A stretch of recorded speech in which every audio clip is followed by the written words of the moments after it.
next case ang magiging congressman ng Distrito Cuadro. Palakpakan po natin kung si Joel JTB Villanueva!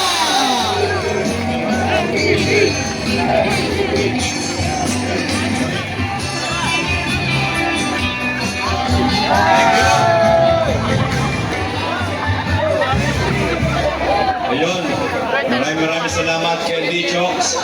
Magandang hapon mga batang sampalok. Alam nyo, taon-taon, lagi na lang tayo nangangamba. Baka ulanin tayo, pero taon-taon, mukhang malakas talaga tayo sa itaas. Lagi tayo pinagbibigyan, kaya pasalamatan natin ang nasa itaas. Palakpakan natin siya. Gusto ko lang, maikli lang, ibalik kung paano nabuo ang isang magbola o magdroga. 30 years ago, nung si JTB ay nabigyan ng pagkakataong maging barangay kagawad sa edad na 23, sabi ko sa chairman namin, Chairman, magpaliga tayo kasi yung mga taga sa atin nakikilaro. Yung mga taga sa atin dumadayo pa.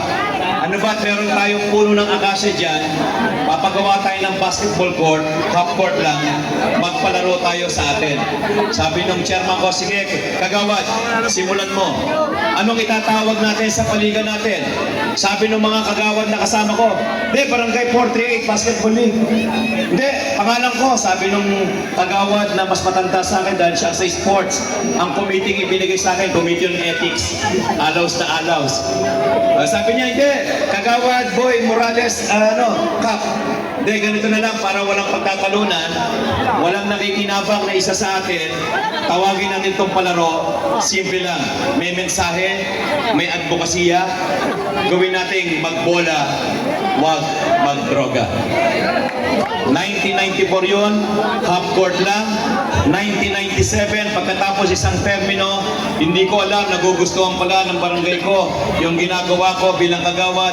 Pinatakbo nila akong chairman sa edad na 26. Nanalo tayo yung half court, ginawa kong full court. Sinama ko na yung katabi kong mga barangay sa paliga namin. Hindi ko na mamalayan, yung mga taga-balik-balik sumasali na at buong Sampaloc sumali na. Wala itong kota. Walang sinisingil na kota. Ang mga nagre-referee, yung mga commissioner na inihila ko, puro sakripisyo. Ngayon, 30 years na nakalipas. Imbes na umunti, parami ng parami tayo. Ibig sabihin, maganda yung organisasyon, maganda ang paliga. Dahil kung pangit ito, huwag na tayong sumali dyan. Pangit, hindi natatapos yan, hindi lagi nagkakagulo. Dahil maayos, parami ng parami ang sumasali. Kaya palakpakan natin lahat ang kabataan dito sa Sampaloc, Maynila.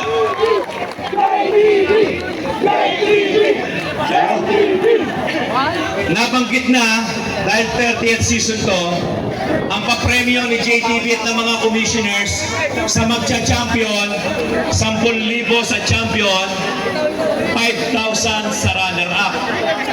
Sabi ni Vice Mayor Chia Atienza, JTB, magdadagdag ako ng 20,000 sa champion at 10 sa runner-up. Tama ba yun, Vice?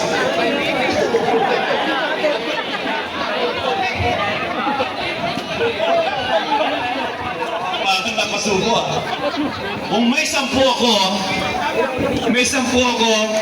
may ethnic si Vice Mayor Chi, ang magcha-champion ngayong 30th season, tatanggap ng 30,000 pesos!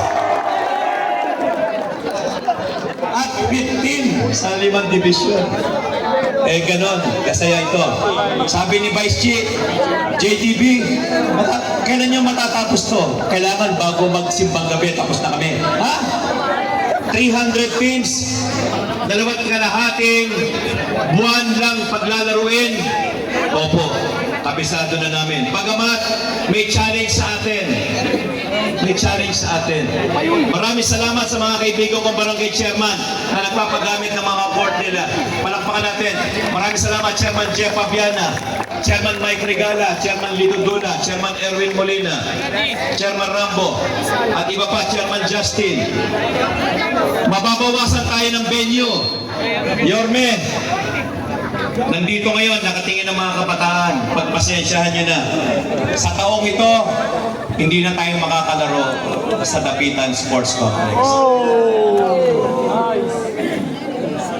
Bawal na ang pangalang JTB doon. Pag nakita nilang JTB, lalaro sa Dapitan, bawal. Ngayon nga, inimbita ko awarding sa may Andalusia. Tumawag yung kaibigan ko, pare, pasensya na. Bakit? Diretso ako dyan pagkatapos ng opening. Pare, pasensya na. Kinausap ako ng mga staff dito, nalaman ikaw ang darating, bawal ka raw dumating kasi baka matanggal sila sa trabaho. Kaya sa pagkakataong ito, mga kasama, Yorme, nakikiusap kami para makabalik na at makalaro kami sa Dapitan Sports Complex. Pwede ba? Bumalik ka na? Bumalik ka na! Bumalik ka na! Bumalik ka na! Natatandaan ko nung Yorme ka, ikaw pa nagsabi, tumawag ka, nakita mo sa Facebook, JTB, ang dami niya na. Oo nga boss eh. Tawagan mo si Director Pio, sabihin mo, gamitin yung Dapitan para araw-araw maglalaro ang mga players mo. Nakakalungkot lang, yung isang halal na katulad ko, pagbabawalan, hindi naman ako naglalaro. Pwede, championship sa Albert. Ang ganda ng boss. Eh kaya lang boss, hindi rin tayo makapasok. Next year, makalaro naman tayo. May awa, tiisan na natin ito. Pero hayaan ninyo, may awa ang Diyos. At alam ko naman, 7 buwan na lang naman ang hihintayin natin. At muling sisigla, hindi na sa sampalok. Sabi ko nga, sana pagdating ng panahon, mabigyan ng pagkakataon ng isang JTB. Itong Distrito 4 ay kilalanin bilang sports capital ng lungsod ng Maynila. Kaya hindi ko na pakakatagalin. Alam mo, gustong-gusto nyo ng marinate. Isang tawag ko lang. Boss, pwede ka bang umatin? Yung dati kong iniimbita. Ayaw. Mainit. Lagi tayo natatanggihan. Ito, isang text ko lang. Approve agad. Kaya, mga kadistrito, bigyan natin ng malakas na palakpakan ang siguradong magbabalik sa lungsod ng Maynila. Palakpakan natin. Yorme! Scope!